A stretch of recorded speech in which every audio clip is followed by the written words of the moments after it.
અમદાવાદમાં વહેલી સવારે એક આગનો બનાવ સામે આવે છે ને આ આગમાં પૂર્વ વિસ્તારના એક પોલીસ સ્ટેશનની સામે લાગી હોય છે। આ આગમાં પોલીસે ડિટેન કરેલા વાહનો સહિત પાર્ક કરેલા કુલ 33 વાહનો આગમાં ભડકે બળે છે। પણ આ વાહન માલિકોના નુકસાન શું તેની વિગતે વાત કરીએ આ વિડીયોમાં।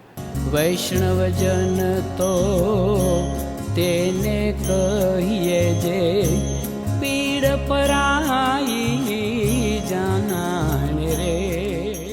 નમસ્કાર, નવજીવન ન્યૂઝમાં આપનું સ્વાગત છે। હું છું જયંત દાફડા।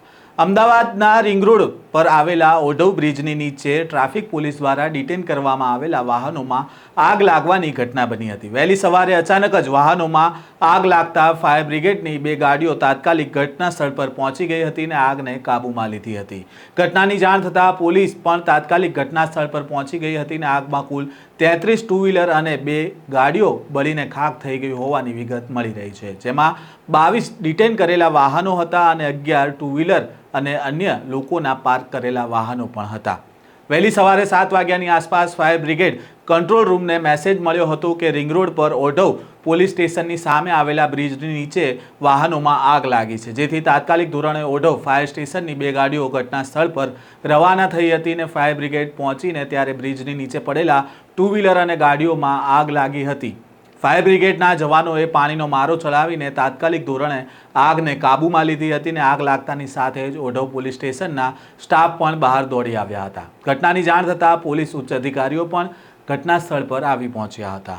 ઓઢવ ફાયર સ્ટેશનના સ્ટેશન ઓફિસર વિષ્ણુભાઈએ જણાવ્યું છે કે ઓઢવ બ્રિજ નીચે આઈ ટ્રાફિક પોલીસ દ્વારા ડિટેન કરવામાં આવેલા ટુ વ્હીલર અને ગાડીઓમાં આગ લાગી હતી। 22 જેટલા ડિટેન કરેલા ટુ વ્હીલર અને 2 ગાડીઓમાં આગ લાગી હતી, જ્યારે બાકીના 11 ટુ વ્હીલર અન્ય લોકોના પાર્ક કરેલા હતા જેમાં આગ લાગી હતી। આગ લાગવાનું કોઈ ચોક્કસ કારણ હજી સુધી જાણવા નથી મળ્યું અને સવારે 7 વાગ્યાની આસપાસ આ ઘટના બની છે। પોલીસના અધિકારીઓ પણ ઘટના સ્થળ પર પહોંચી ગયા છે અને આગ કેવી રીતે લાગી તે દિશામાં તપાસ શરૂ કરી છે।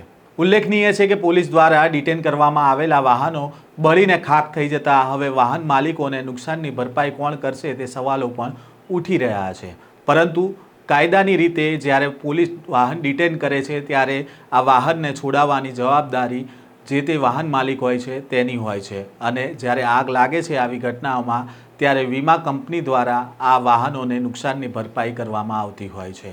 હાલ તો આગ કયા કારણોસર લાગી હતી તે દિશામાં તપાસ શરૂ થઈ છે, સાથે જ સમગ્ર મામલે જાણવા જોગ પણ દાખલ કરવામાં આવી છે અને આગ પર હાલ કાબૂ મેળવી લેવામાં આવ્યો છે। આ પ્રકારના સમાચાર સાથે ફરી મળીશું, ત્યાં સુધી નવજીવન ન્યૂઝ સાથે જોડાયેલા રહેજો। વૈષ્ણવજન તો તેને કહીએ જે પીડ પરાઈ